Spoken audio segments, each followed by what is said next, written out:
Hola, bienvenidos, soy Laura Weffer, esta es La Cosa. Aquí estamos con Luis Saldívar de Casa para nuestra edición especial de Esto es Georgia. Entendemos que la organización Casa ha lanzado una iniciativa para ayudar a migrantes en el momento de las redadas. Cuéntenos en qué consiste esta... Es una línea telefónica, ¿sí? Así es, así es. Sí, no, agradecido antes que nada por ustedes de que están intentando llevar la información a la población, que la comunidad necesita mucho saber cuáles son sus derechos y qué cosas van a poder hacer, ¿no? En los próximos meses o años, de que hay mucha preocupación de lo que es lo que puede pasar. Lo que nosotros hemos hecho para empezar es, desde esta nueva administración, es sacar una línea de ayuda donde la gente puede llamar para saber cuáles son sus recursos, ¿no? Entonces, independientemente de dónde vivas, uno va a poder llamar a esa línea de ayuda y te van a poder conectar con las organizaciones o con las personas que te puedan ayudar localmente. Nosotros aquí en Georgia tenemos presencia en el área de Atlanta, y sin embargo, si tú vives fuera de Atlanta, vives en South Georgia, por ejemplo, o vives en Augusta, por ejemplo, nosotros vamos a poder contactarlos y ayudar a organizar a la gente de la zona para poder saber, ¿no?, cuáles van a ser la mejor forma de afrontar, ¿no? Las experiencias van a ser diferentes porque cada uno tiene un diferente estatus migratorio. Sabes que mucha gente piensa de que eres o documentado o indocumentado, pero en realidad muchísima gente está en la mitad, ¿no? Hay muchísima gente que está en procesos de asilo, mucha gente que están refugiados, muchas personas que están pidiendo permiso de trabajo, muchas personas de que están en algún otro tipo de proceso. Entonces la línea les va a ayudar a eso, ¿no? Les va a ayudar a entender cuál es su estado y cuáles son las cosas que ellos pueden hacer o las organizaciones a las que ellos pueden acudir en su condado, en su ciudad o en su estado. O sea, la línea va a ser como un lugar para referenciar información que tenga que ver con el estatus migratorio legal de las personas. Nosotros tenemos una línea de apoyo legal directamente, pero ahorita tenemos muchísima gente que está llamando, ¿no? Entonces te invitamos a la gente que quiera tener algún apoyo legal gratis a que se pongan en la lista. Y sin embargo, es sabiendo de que va a demorar mucho para llegar hasta allí, ¿no? Lo más importante es de que todo el mundo tenga un abogado local que ellos puedan contactar. Entonces, primera línea de defensa es tener el número de un abogado siempre a la mano y contactar con personas que han trabajado con esos abogados para asegurarnos de que sea una persona fidedigna. Ok, entiendo. Pero también entiendo que la línea es en caso de que alguna comunidad esté siendo parte de una redada. Pueden llamar a esa línea también, ¿o no? Así es, claro. Siempre pueden llamar a la línea en cualquier momento por cualquier situación. La línea lo que va a hacer es va a recaudar la información y va a mandársela al organizador que está más cercano. Entonces, si alguien vive acá en Atlanta, por ejemplo, la línea va a llegar acá a la oficina y nosotros vamos a contactarnos con las organizaciones de la zona para ver cómo podemos apoyarlo. ¿Cuáles son las zonas más vulnerables de Georgia o de esta parte de Georgia, de la parte más urbana de Georgia central? Sí, no, aquí en lo que le llaman la Atlanta Metro, los hispanos están en varias partes y sin embargo Gwinnett es el condado pues claramente que tiene la mayor concentración de gente hispana e imaginamos de que cuando hayan redadas ese va a ser uno de los lugares donde ellos van a estar prestándole mayor atención. Norcross en Clayton County, por ejemplo, no son zonas de que ya han habido redadas. Otra cosa que de repente sería bueno para esto es que la gente pregunte a los que estuvieron acá durante los años de Obama, porque durante los años de Obama también hubieron redadas, ¿no? Y Obama deportó muchísima gente. Entonces pregunten a los que estuvieron en ese tiempo dónde fue que ellos fueron, probablemente ahí es de que ellos vayan a regresar, ¿no? Entonces, pero también fuera de las zonas urbanas quisiera llamar la atención a todos los trabajadores de agricultura que están en el sur de Georgia. Ellos están en muchísimos condados en esa zona, son condados que son mayoritariamente blancos, mayoritariamente racistas, y esta gente que están trabajando en agricultura normalmente tienen la visa HB1, entonces están ahorita legalmente, pero algunos se quedan o algunos ya se han quedado, ¿no? Etcétera. Son otro tipo de personas de que espero de que la comunidad siempre los tenga presentes, ¿no? Para poder auxiliar, ¿no? Si es necesario. ¿Qué clase de previsiones particulares podría tener esa comunidad en particular? Bueno, es que están tan alejados de donde está la mayoría de gente, de que si es de que hay algún arresto o si es de que hay alguna presión, porque a veces también puede ser de que no se den arrestos, sino de que simplemente vayan a meter miedo, ¿no? Entonces, a todas esas personas es importante dejarles saber de que, bueno, que llamen a la línea de ayuda, para nosotros poder ver si hay alguna otra organización por la zona, o bueno, en el peor de los casos, enviar a uno de nuestros miembros, organizadores, a que vayan a ver cuál es la situación, ¿no? Y que les dé más tranquilidad que pase esta información de conoce tus derechos. Ok, a partir del lunes que el presidente Donald Trump firmó estos decretos, ¿ha habido alguna llamada desde Georgia reportando redadas? No, no han reportado redadas. Sin embargo, hay muchísima gente llamando con miedo, ¿no? Queriendo preguntar qué cosa vamos a hacer o qué cosas son las necesidades. Mucha gente ofreciéndose a ser voluntarios. También quisiera expresar desde aquí, ¿no? Este agradecimiento a muchas iglesias hispanas que nos han llamado para ver cómo pueden ayudar. Muchos abogados también han llamado para ofrecer apoyo a la comunidad, algunos pro bono también. Entonces, esas son las llamadas que hemos recibido hasta ahora y como sabemos las redadas, bueno, creo que ayer empezaron en New Jersey y vamos a esperar de que a partir de la próxima semana se comiencen a llegar ya acá, ¿no?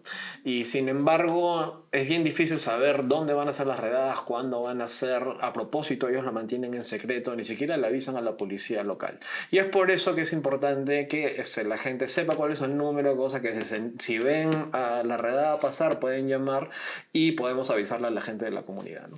Entonces, digamos, en líneas generales, el ambiente por un lado es de miedo y por el otro lado ha habido una respuesta de solidaridad. Así es.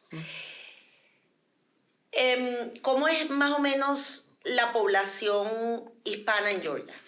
La población hispana en Georgia es mayoritariamente mexicana y centroamericana, ¿no? Tenemos, no sé, los porcentajes son difíciles de poder expresar porque mucha gente no responde el censo. Y sin embargo, en nuestra membresía aquí en Georgia podemos tener una idea más o menos de para dónde va, ¿no? Un sampleo, ¿no? Y ahí la mayoría son mexicanos, son mucha gente que ha venido de Nicaragua, mucha gente que ha venido de Honduras y de El Salvador en los últimos años. Entonces, son los principales bloques, ¿no? También tenemos ya algunos más venezolanos que han llegado y sin embargo están en camino. Normalmente los venezolanos que vienen acá están buscando irse un poco más al norte, ¿no? Entonces más o menos esa es la demografía. Y también por supuesto hay mucha gente que son refugiados que han venido de Ucrania, Afganistán, etcétera, ¿no? Que por otro lado también están buscando ese tipo de servicios. El número oficial de hispanos en Georgia, ¿lo conoce? Está alrededor de... Me le estaba comentando esto antes de la entrevista, de que es bien difícil saber exactamente cuántos, porque hay mucha gente indocumentada que no responde el censo y porque mucha gente ha llegado en los últimos años, ¿no? Y sin embargo, alrededor de 1 millón estamos acá, ¿no? Y eso ha sido una población que ha ido creciendo recientemente. Sí, más o menos en los últimos 15 años es de que se comenzó a ver que la población hispana comenzó a crecer, alimentada principalmente por migración de la Florida. Que mucha gente que ya no puede pagar la renta, ¿no? En Miami, en Orlando, se están viniendo para acá. Y mucha gente que trabaja también en servicios profesionales se están mudando aquí a Atlanta, que es una zona muy comercial, ¿no? Yo entiendo que si bien 1 millón de personas no es tan grande como en estados como en Florida o en California, Georgia es uno de los estados en donde ha habido más crecimiento. Así es. Sostenido de la población latina. En comparación con otros estados, ¿cómo es, en líneas muy generales, por supuesto, cómo es la legislación y el tratamiento de Georgia hacia las comunidades latinas y hacia las comunidades migrantes en general? Depende mucho de la ciudad en donde uno está aquí en Georgia, ¿no? Hay algunos condados que son muy promigrantes, en especial Gwinnett, DeKalb. Hay políticas locales que ayudan a la comunidad hispana. La ciudad de Atlanta, por ejemplo, tiene una oficina designada específicamente para apoyar inmigrantes. Bueno, depende mucho de la ciudad en donde uno esté, ¿no? Hay condados que son muy promigrantes, como DeKalb, Gwinnett. La ciudad de Atlanta incluso tiene una oficina específicamente para migrantes. Pero hay otras ciudades, ¿no? Como Valdosta, como Savannah, etcétera, donde como no ha habido históricamente mucha población migrante, entonces no hay políticas al respecto, ¿no? El estado de Georgia históricamente se ha tenido muy pocas leyes relacionadas a migración. En los últimos años, sin embargo, sí ha habido una avanzada, ¿no?, de políticas más anti-migrante. Hemos visto ya en los últimos años políticas contra la ciudad de santuario o políticas que buscan reprimir a la comunidad migrante. También hemos visto bloqueos constantes a políticas que hemos estado impulsando para que, por ejemplo, los inmigrantes tengan acceso a lo que le llaman in-state tuition, que es el pago para la universidad, que los residentes, que ya es gente que esté residiendo acá en Georgia una cantidad de tiempo, digamos 5 o 10 años, puedan pagar para la universidad de la misma manera que los residentes de acá. Porque actualmente un inmigrante, digamos una persona que tiene DACA, ¿no?, que tiene acá desde los 2 años y tienen acá 20, 25 años, ahorita tienen que pagar ellos como si fueran extranjeros, ¿no? A pesar que ellos están viviendo acá toda su vida, pagan sus impuestos acá, ¿no? Y no tienen acceso a los mismos derechos que el resto de personas. Imagínese. Entonces, ese tipo de bloqueos hemos visto bastante en los últimos años, ¿no?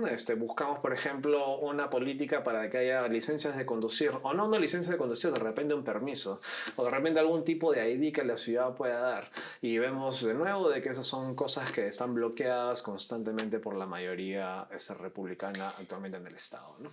Y eso tiene que ver con falta de legislación, falta de representación legislativa, o tiene que ver quizás con una política que viene, digamos, una política central que llega al Estado, o es una política propiamente del Estado de Georgia. No, lamentablemente hay un intento ya nacional de que todas este tipo de políticas promigrantes, ¿no?, se las bajen, ¿no? Y hemos visto ya eso en Texas, en la Florida, aquí en Georgia, en las Carolinas, ¿no?, que son los estados del sur que son más conservadores. Hay un intento constante de que si, por ejemplo, empiezan algo en Texas, ¿no?, y ven de que no hay ningún juez les dice que es ilegal, entonces de ahí lo pasan acá, ¿no? Y si ya lo pasan acá, y entonces tratan en Washington.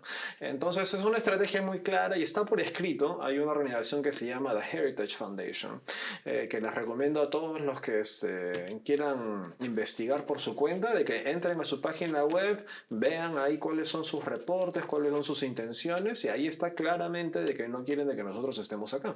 Y esa es una organización que tiene muchísimo poder en Washington, que muchos de sus directivos actualmente están trabajando en la administración Trump, y son ellos los que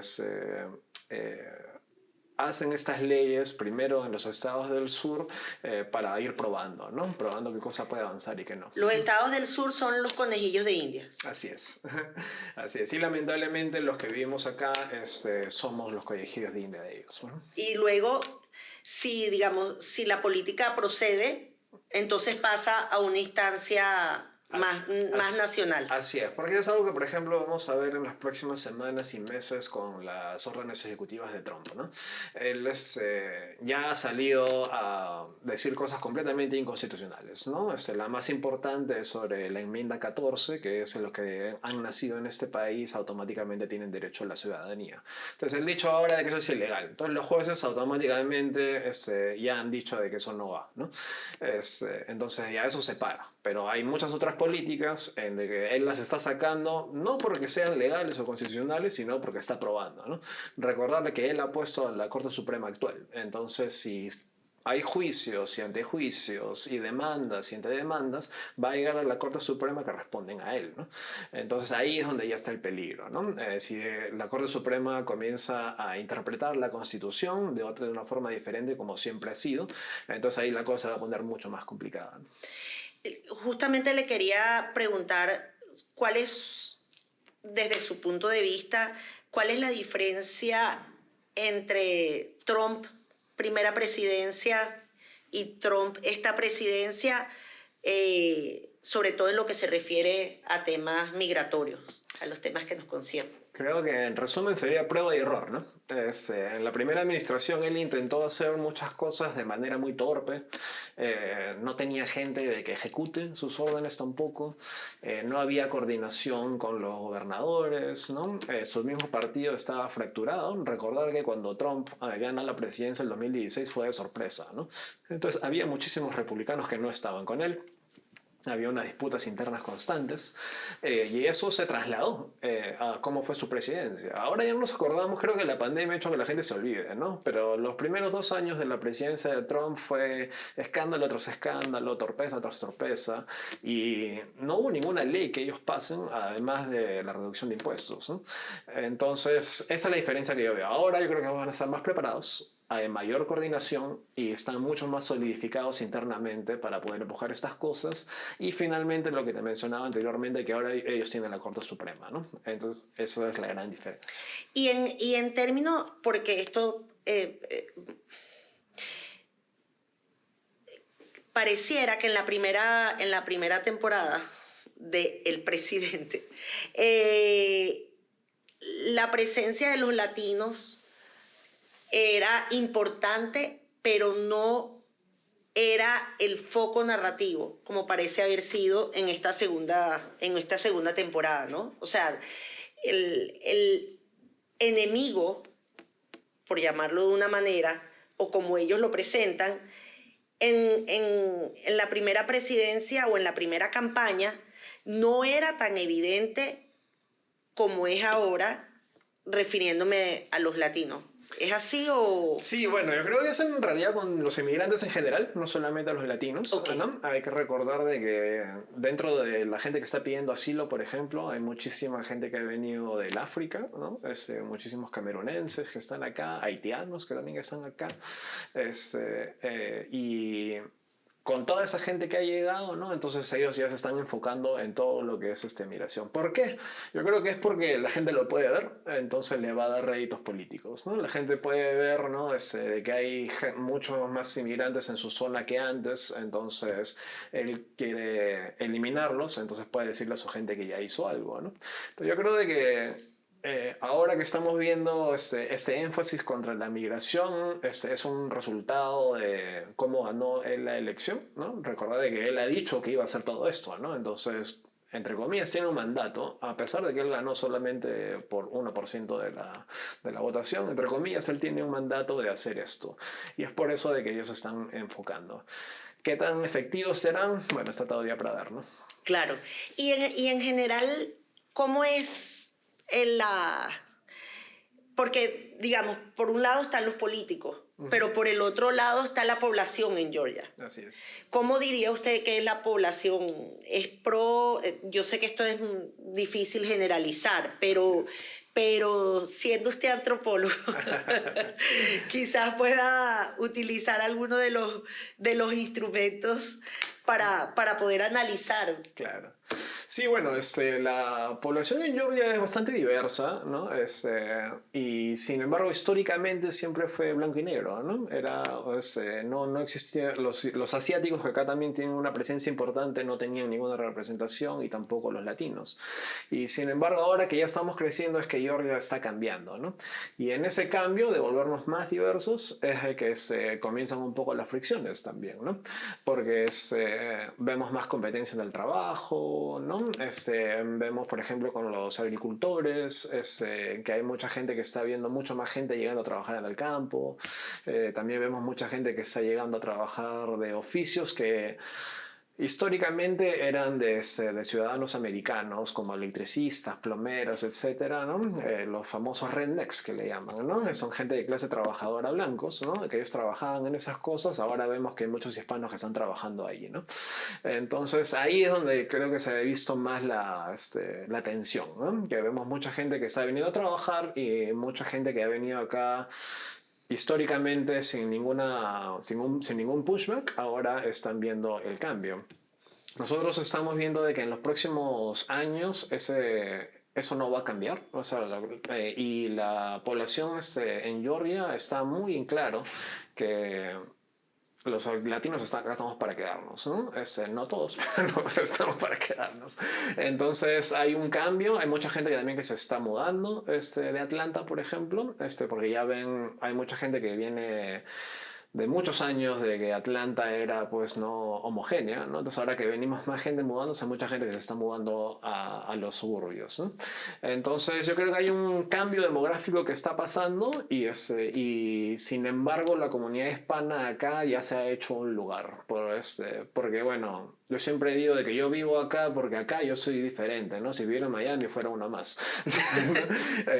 Y acá ¿Y cómo se expresa ese lugar que está haciendo la comunidad latina o hispana? Claro, yo creo que en negocios es que se está viendo muchísimo más. Por ejemplo, yo conozco varias organizaciones que trabajan en real estate, que ayudan a la gente a conseguir casas, ¿no?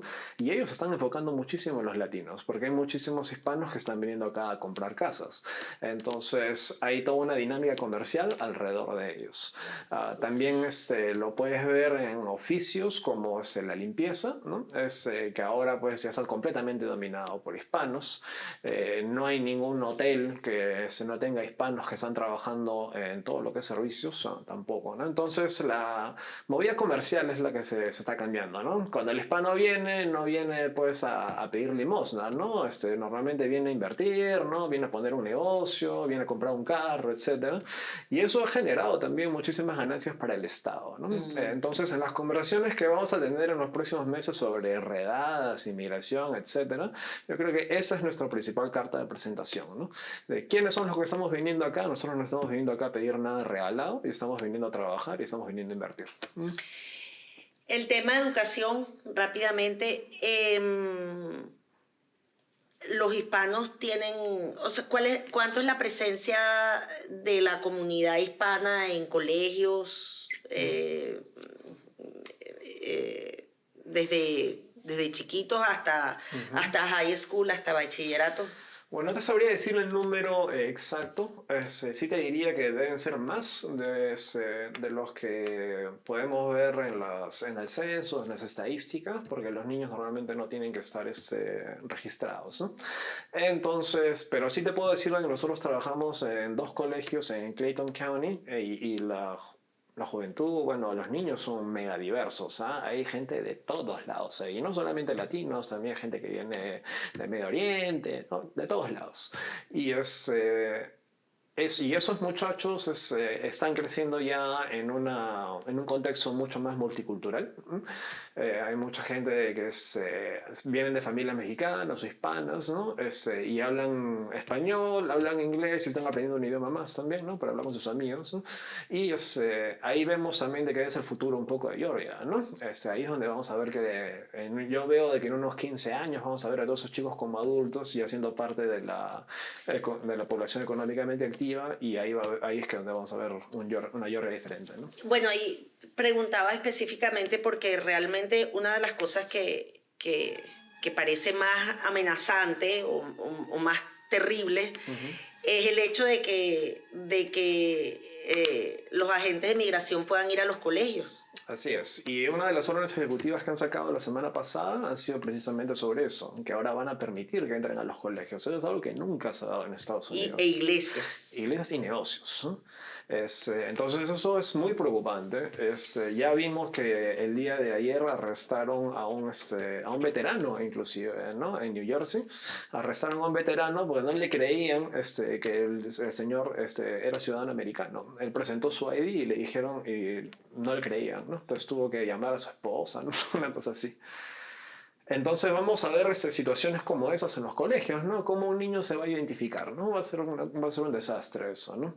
Entonces, bueno, yo esperemos todos que las autoridades de migración sean conscientes y sean inteligentes, ¿no? Para ver cómo van a hacer esto, ¿no? Bueno, y ahora justamente, y para ir terminando, quería que nos contara cuáles, aquí ellos tienen este manual, Conozca sus derechos, y estas tarjetas que me parecen sumamente prácticas. Si nos pudiera resumir un poco qué debe estar haciendo la comunidad. Así es, Migrante. muy importante para la comunidad hispana y para todos los inmigrantes. La principal, es más, me atrevo a decir que es la única arma de defensa que tenemos como comunidad, es saber nuestros derechos. Porque ninguna persona te puede arrestar si no tiene una warrant. ¿Cómo se dice warrant en español? Una orden. Una orden de captura, ¿no? Tiene que tener una orden de captura firmada por un juez. Una de las cosas que hacemos en este manual es enseñar el tipo de órdenes que ICE, que la migraciones está tratando de enseñar a la gente diciéndole que esta es una orden de un juez. Si alguien ve algo como esto, esta no es una orden de un juez, no está firmada por un juez, es una carta administrativa interna de migraciones. Esta es una orden de captura firmada por un juez. Si alguien si le tocan la puerta, o si van a un colegio, o si van a una iglesia, etcétera, tienen que tener una orden firmada por un juez. Si no tienen una orden firmada por un juez, migraciones no puede entrar a ese local. Entonces, cualquier persona que esté intentando proteger a su familia, eso es lo más importante. Que sepan diferenciar una orden administrativa interna de una orden de un juez. Okay. Entonces, eso es número uno. Para uno poder identificar que una orden de captura es válida y está siendo emitida por un juez de Estados Unidos, lo primero es que hay que ver el título. Tiene que decir United States District Court, Corte de Estados Unidos. Esto es muy diferente a como son las órdenes administrativas de ICE, que normalmente están firmadas por Homeland Security. Entonces, esa es una primera forma fácil de ver. Arriba de la orden, si dice Homeland Security, esa no es una corte, ese es el gobierno. Y en este país, el gobierno no te mete en la cárcel, tiene que ser el Poder Judicial. Entonces, ahí está la diferencia. Poder Judicial es el juez, el gobierno es Homeland Security. Y el gobierno no te mete preso, es el juez. Entonces, empezamos por ahí. Segundo, en la parte de abajo tiene que haber una firma. La palabra en inglés es judge, J-U-D-G-E, judge. Entonces tiene que decir judge y ahí está la firma. Diferente de una orden administrativa de Homeland Security en la cual normalmente no está firmada por nadie o tiene el nombre de la persona a la que están buscando. Y una tercera forma que es fácil de poder diferenciar entre lo que es una orden judicial y lo que es una orden de Homeland Security es que tiene dos partes. Las órdenes judiciales siempre tienen dos partes. La primera que explica cuál es el problema y el segunda que es la razón por la cual están poniendo la orden de captura. En las órdenes de Homeland Security normalmente ponen solamente una lista que es como un checkpoint, ¿no? Entonces, son tres formas fáciles de ver, ¿no? ¿Quién es el que te lo manda? ¿Quién es el que firma? ¿Y cuál es el formato que utilizan tanto Homeland Security como utilizan los jueces, ¿no? Que son las únicas personas que pueden mandar una orden de captura. Número 2. Una vez de que ya entraron, el derecho a mantenerse callado. En este país tú tienes el derecho a no incriminarte, porque cualquier cosa que tú digas puede ser usado en tu contra. Entonces, quedarse callado. Número 3, llamar a un abogado. No tienes que responderle nada al oficial de migración, a la policía, a nadie. Entonces, o sea, ellos pueden decir, para hacerlo práctico, ¿cuál es tu nombre? Tú puedes decir, no quiero darte mi nombre. Tú puedes decir, pero si te piden identificación, sí tienes que darla, ¿no? Ok. Y si no tienes identificación y ellos te quieren arrestar por eso, quedarte callado y llamar a tu abogado. Ok. Esos son los 3 pasos. 1, preguntar si hay una orden de arresto. Si no hay una orden de arresto, tú le dices gracias, me tengo que ir, voy a cerrar la puerta, ¿no? Si hay una orden de arresto, entonces quedarse callado y llamar al abogado. Si es de que se te piden ID, enseñar ID. Si no tienes ID y te quieren arrestar por eso, quedarte callado y llamar al abogado. Ok. Y eso es una y otra vez. También es cierto que si llegan a tu casa, tú no tienes por qué abrirle la puerta. A menos que tengan una orden de captura.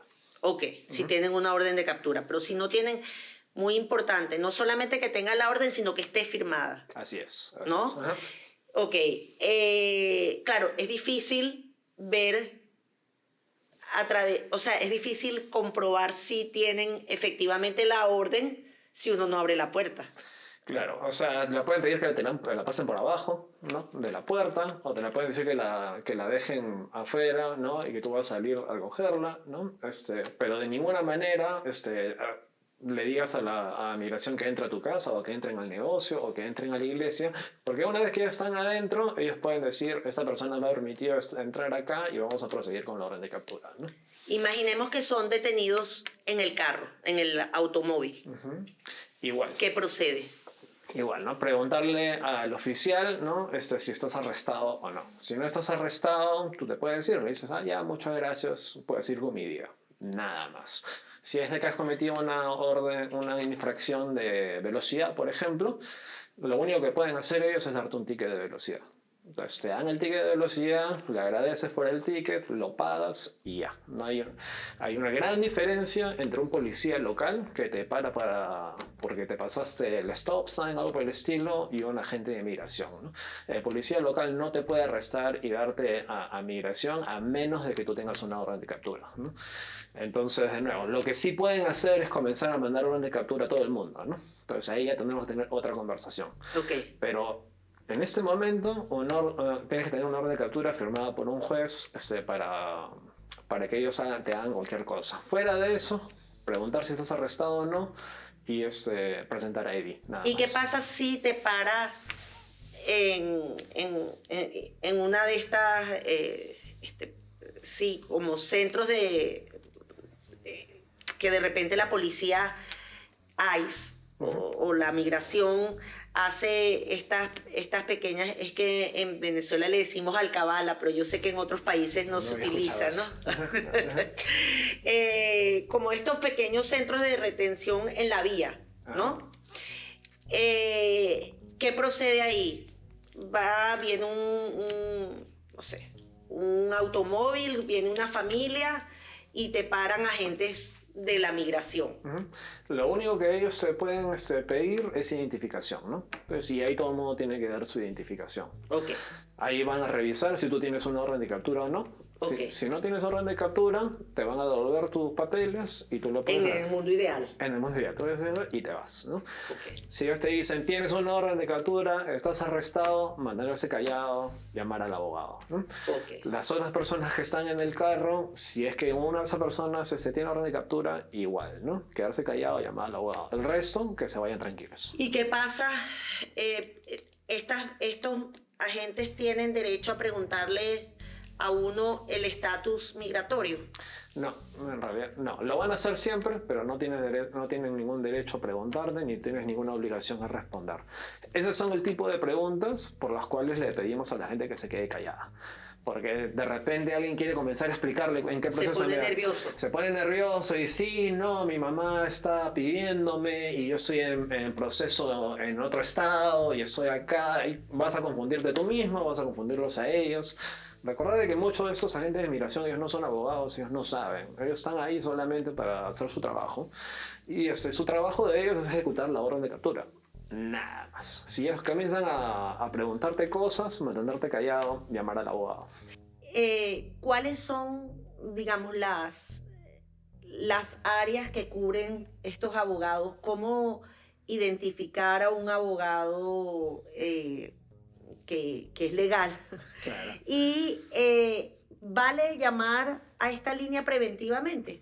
Sí, Eso de encontrar un buen abogado es súper importante. Es algo de que no deben esperar a de que haya una redada. Deberían estar buscando por un abogado ahora mismo. Y la mejor forma es llamar a la línea o llamar a otras organizaciones de migrantes. Por ejemplo, la ciudad de Atlanta, por ejemplo, tiene ahí su oficina de migrantes y todos nosotros tenemos lista de abogados que nosotros podemos confirmar son buenos, ¿no?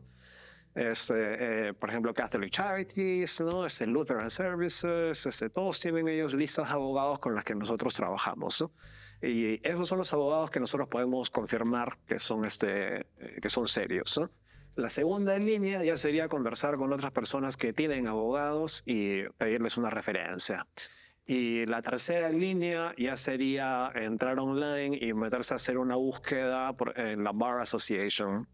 En la asociación del bar es donde están todos asociados a todos los abogados del Estado. Y si es de que hay algún abogado de que ha tenido alguna conducta negativa, entonces ahí les ponen en su récord, ¿no? Entonces, si alguien no quiere preguntar, no quiere llamar a la línea, etcétera, y ven un abogado por ahí de que les parece interesante en internet, que se metan a la bar, así como ir a un bar, se llama Bar Association. Y ahí están todos los abogados listados y si es de que alguno de ellos, y bueno, para empezar tienen que estar listados, porque hay mucha gente que dice que son abogados y no están licenciados a trabajar acá, ¿no? Entonces ahí están listados, tiene que estar ahí y una vez que están ahí puedes ver si hay alguna queja que les han puesto a ellos, asegurarnos de que esa persona es fidedigna o no. Ok. Y que, por ejemplo, si uno le preguntan ¿cuál es tu estatus migratorio? ¿Uno se queda callado y no dice nada o dice no comment como en las películas? Sí, literal le puede decir cualquier cosa, ¿no? El tema es darle la menor cantidad de información posible. Okay. Entonces le dice, sí, no, yo soy yo estoy manejando, no, ¿eres ciudadano? No, yo estoy yéndome a mi casa. ¿Y cuál es tu estado? No, yo estoy yendo a mi casa. ¿Y tu mujer? No, yo estoy yendo a mi casa. ¿No? O sea, es mantener las cosas lo más simples posible. ¿Y qué pasa si estos agentes hablan inglés y las personas detenidas o retenidas momentáneamente no hablan inglés? Bueno, eso es muy importante, informarle a las personas, por eso tenemos esas tarjetitas, para que los traduzcan también, pues, ¿no? Para uno tiene que poder decir, am I under arrest, ¿no? ¿Estoy arrestado o no? Cosa que te dicen yes or no, ¿no? Si tienes que aprender a decir, am I under arrest? Si te dicen que no, entonces te puedes decir. Si te dicen que estás arrestado, te quedas callado hasta que llames al abogado. Ahora, si te olvidaste de cómo decir eso, llegaste ahí y entonces lo mejor es quedarse callado nada más. No tratar de explicarlo en español, no tratarlo de explicarlo en inglés mascado, porque de nuevo se puede confundir, pues, ¿no? Y el tipo de repente no habla español o asume de que lo que tú has dicho es otra cosa, ¿no? Entonces se puede complicar más. Estaba leyendo que además hay policías que se hacen pasar por agentes de migración. ¿Eso se ha visto en Georgia? No lo hemos visto acá. Yo he escuchado de esos casos en la Carolina del Sur, me parece. Y lo cierto es que eso es ilegal, ¿no? Esta policía no puede hacer eso. Ahora, ellos pueden decir de que están en coordinación con ICE. Bueno, una de las órdenes ejecutivas que ha sacado Trump es obligar a las policías locales que colaboren, ¿no? Entonces, una cosa es colaborar con ICE y otra cosa es coordinar con ellos, ¿no? Recordar de que en migraciones no le va a decir a la policía local dónde están llegando, ¿no? Entonces, si un policía local está solo, casi siempre es de que no está en coordinación con nadie, ¿no? Y entonces, si ves algo así, lo mejor es quedarte callado, llamar a tu abogado y si puedes, acordarte de quién es el policía, ¿no? Es importante grabar, por ejemplo. No es importante porque eso no puede ser utilizado en corte, ¿no? Eso es importante que la gente sepa, que las grabaciones que uno hace de un policía, etcétera, eso se ve bonito en TikTok, ¿no? La gente le gusta hacer su show, pero en una corte eso no vale para nada, ¿no? En caso que la persona sea detenida, a pesar de que tomó todas las previsiones, no habló, o si habló, cualquiera sea la circunstancia, ¿qué procede? Bueno, que llamen a la línea nuestra. Okay. No, o sea, primero llamen a su abogado, ¿no? Y segundo, llamar a nuestra oficina que nosotros nos vamos a poder contactar con las personas que les pueden dar la información correspondiente. Ok. ¿Y esa línea funciona 24/7? Así es. ¿Se han identificado grupos que ya durante la época de Obama o Trump han targeteado a comunidades latinas, se le ha hecho seguimiento, se sabe los nombres y en qué situación podrían estar ahorita. Nosotros los que trabajamos en este tema sabemos muy bien quiénes son las organizaciones. Te había mencionado antes de la Heritage Foundation. Bueno, ellos son más en el tema de política, ¿no? Pero hay otras organizaciones que son un poco más activistas, ¿no? Y ellos normalmente vienen acá desde fuera del Estado en los primeros meses de cada año, que son las sesiones legislativas, ¿no? Entonces ahí es donde ves gente llegando y que quieren... Como por ejemplo... Organizaciones que quieren presionar para que a los inmigrantes no le den acceso a nada, ¿no? Básicamente. Entonces, siempre hay organizaciones que vienen acá a hacer ese tipo de cosas. Es importante tener en cuenta eso, pero más importante que eso es que las personas sepan cuáles son sus legisladores, cuáles son sus autoridades locales, y con ellos es que hay que hablar, ¿no? Porque estas organizaciones, que la mayoría son fuera del Estado, vienen y los presionan a ellos, ¿no? Entonces, de nada hace que nosotros pues, nos pongamos a argumentar en Facebook de esas organizaciones. Lo que más importante es de que nuestros legisladores, nuestros alcaldes, nuestros comisionados locales sepan quiénes son las organizaciones y sobre todo sepan quiénes somos nosotros, sepan quiénes son los miembros de la comunidad. Esa es la principal línea de defensa. Recordad que si nos escondemos, perdemos, ¿no? Porque la gente no nos va a ver. Entonces, cuando te pasa algo a ti y nadie te ha conocido, etcétera, entonces nadie se va a acordar, ¿no? Entonces es importante hacer ese esfuerzo, ¿no? De conocer a nuestros legisladores, averiguar quiénes son, y eso son cosas de que organizaciones como la nuestra podemos ayudar, ¿no? Muchísimas gracias. Gracias a ustedes.